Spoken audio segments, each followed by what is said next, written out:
Une relance calamiteuse face à l'AS Monaco, une faute de main face à Newcastle en Ligue des Champions et une sortie assassine face au Havre qui lui a valu son premier carton rouge depuis son arrivée au Paris Saint-Germain en 2021. C'est le résumé de la semaine catastrophique que vient de vivre Gianluigi Donnarumma alors qu'il restait sur 3 mois et demi quasi irréprochable. 3 erreurs en 3 matchs qui témoignent de la fragilité chronique d'un gardien au jeu de pied défaillant et dont le mental et le leadership inquiètent à l'heure où le Paris Saint-Germain va jouer son avenir européen le 13 décembre prochain face au Borussia Dortmund. Capable du meilleur sur sa ligne comme du pire balle au pied, l'Italien de 24 ans doit-il craindre pour sa place de gardien numéro 1 au Paris Saint-Germain? Décryptage.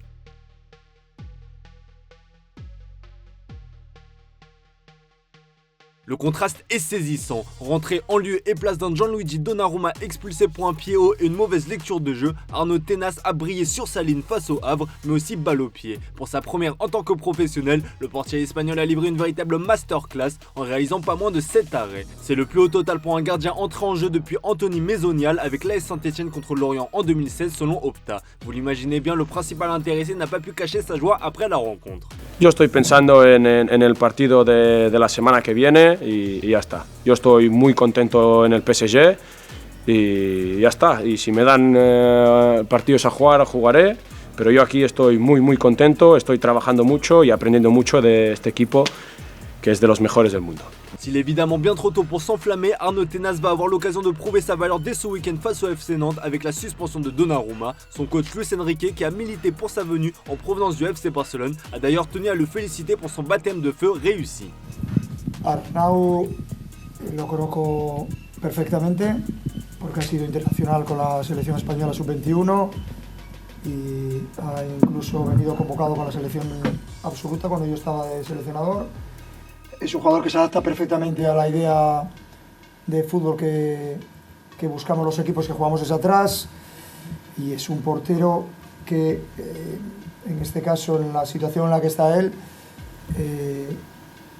es claramente un profesional de nivel top, entrena cada día como si fuera el último día o el último entrenamiento de su vida y eso significa que el día que necesitas a Arnau siempre está. La grande question aujourd'hui est de savoir si Arnaud Tenas est-il capable de bouleverser la hiérarchie là où un certain Keylor Navas a échoué. Rien n'est moins sûr, à quelques jours d'un match capital face à Dortmund pour le club parisien qui pourrait par un concours de circonstances terminer 3ème de son groupe et être reversé en Europa League. Se priver d'un Donnarumma, certes loin d'être une assurance tout risque, semble être un pari très risqué. Malgré les boulettes à répétition, Gianluigi Donnarumma garde la confiance de son coach Luis Enrique qui après sa bévue face au Havre a tenu à défendre son portier italien. Il a eu une erreur avec la ligne de défenseur, on a été distrait et il a essayé d'intervenir, mais l'attaquant était devant lui. Je ne pense pas que cela soit son erreur, c'est davantage ma responsabilité puisque c'est moi qui demande à mon gardien de jouer ainsi sur les longs ballons adverses, a expliqué Luis Enrique au micro d'Amazon Prime. Depuis son arrivée dans la capitale française, Luis Enrique a toujours publiquement affirmé son bonheur de pouvoir compter sur l'immense portier italien d'1m96. Là où Mauricio Pochettino a tenté d'instaurer une concurrence entre Donnarumma et Navas, le coach espagnol a, comme Christophe Galtier, préféré s'enlever 7 épines du pied en confiant rapidement les clés du camion au portier transalpin. Impresionante. Pero yo ya lo conozco y lo he sufrido como rival, ahora lo disfruto como entrenador y es una maravilla de portero, ya lo vemos en los entrenamientos, muy difícil hacerle gol, muy difícil siempre concentrado, estoy especialmente contento por él porque esta semana ha sido a nivel emocional difícil para él por el partido de Milán, pero rindió el partido del Milán, rinde cada partido, siempre está preparado, es un jugador que de nivel top mondial y encantado de tener un portero como él.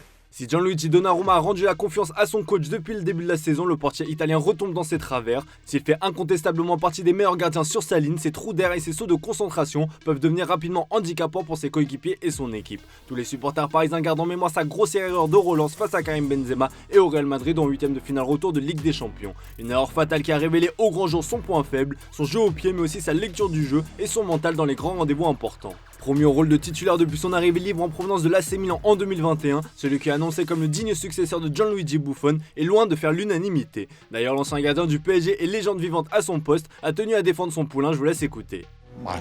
Quello sicuramente, però credo che insomma Gigi ormai abbia una bella corazza, ecco, per quel che concerne le critiche e l'essere messo in discussione e credo che insomma quando uno viene considerato tra i migliori 2 o 3 portieri del mondo, è normale che ogni sbavatura venga colta con questo tipo di polemiche. Non c'è niente di nuovo sotto il sole. On dit souvent que gardien de but est le poste le plus difficile dans le football, c'est un rôle ingrat où il faut faire preuve d'une concentration et d'un mental à toute épreuve. Et à ce jeu-là, Gianluigi Donnarumma semble finalement encore avoir beaucoup à apprendre. Bien loin du monstre annoncé à ses débuts du côté de l'AC Milan, l'international italien relance même le débat sur les gardiens du PSG. Un sacré casse-tête sous l'art QSI qui avait été réglé avec l'arrivée de Keylor Navas, finalement relégué sur le banc par Gianluigi Donnarumma. Alors que tous les observateurs étaient d'accord pour dire que le PSG s'était offert un gardien numéro 1 pour la prochaine décennie en le recrutant libre, le constat n'est plus le même. Et Donnarumma ne peut s'en prendre qu'à lui-même. Il est encore trop tôt pour remettre totalement en cause la place de l'Italien dans les cages parisiennes, mais en haut lieu, on regarde le marché si particulier des gardiens. Selon nos informations, Luis Campos garde un œil sur la progression de Lucas Chevalier, le portier du LOSC. Impressionnant en ce début de saison, l'international espoir français ne cesse de voir sa cote grimper. Nous sommes aussi en mesure de vous révéler que le PSG garde un œil attentif à la situation de Mike Maignan, l'ancien Titi parisien qui a remplacé Donnarumma du côté de l'AC Milan. Le portier français discute prolongation avec le club milanais, mais ça coince pour le moment. Manchester United, Chelsea et le Bayern Munich sont aussi à l'affût. Avec la philosophie de Luis Enrique basée sur la possession, le gros point faible de Gianluigi Donnarumma est constamment mis à rude épreuve, au principal intéressé de progresser sous peine de perdre sa place de titulaire indiscutable au Paris Saint-Germain. Et pour vous les amis, pensez-vous que le PSG doit se chercher un autre gardien ou doit-il maintenir sa confiance à Donnarumma? Je vous laisse découvrir l'avis de nos chroniqueurs qui ont débriefé la performance du portier italien après le match de Ligue des Champions face à Newcastle. Comme d'hab, n'hésitez pas à nous donner votre avis dans les commentaires et on se dit à très vite pour de nouvelles vidéos sur Foot Mercato. Et bah Donnarumma, c'est une nouvelle boulette qui aurait pu coûter l'élimination du Paris Saint-Germain ce soir. Il a eu de la chance, elle ne l'a pas coûté, mais c'est un gardien encore une fois qui n'est pas fiable à 100%. Il est capable de réaliser des matchs extraordinaires avec le PSG, comme il l'a fait face à Milan, mais il est capable de plomber son club et ce soir, il a bien failli plomber définitivement le PSG en Ligue des Champions. Il a été sauvé par le penalty d'Mbappé à la dernière seconde, mais c'est un gardien peu fiable. Et à un moment, le Paris Saint-Germain, sur un gardien de 23-24 ans qui a encore beaucoup, il peut encore mûrir, etc. Il peut encore progresser. Mais est-ce que tu peux gagner la Ligue des Champions avec un gardien qui est instable et qui peut, comme contre le Bayern Munich, comme contre le Real Madrid, et là contre Newcastle, te faire perdre des matchs, t'encaisses des buts à cause de lui? C'est gênant, c'est vraiment gênant. Même si sur sa ligne, il est capable, il y a des fois, on est là, on est en train de débriefer avec vous, on dit mais c'est extraordinaire, c'est le meilleur goal du monde sur sa ligne ou l'un des meilleurs goals du monde. Sauf que là, 2 semaines après, je viens ici et je suis en train de dire le mec vient de faire une boulette et vient de mettre Paris dans une mauvaise situation et a failli éliminer définitivement le PSG. Donc c'est pas frustrant, très très frustrant. C'est pas compliqué, il faut comprendre quelque chose et c'est pas une science infuse incroyable tout ce que je vais sortir.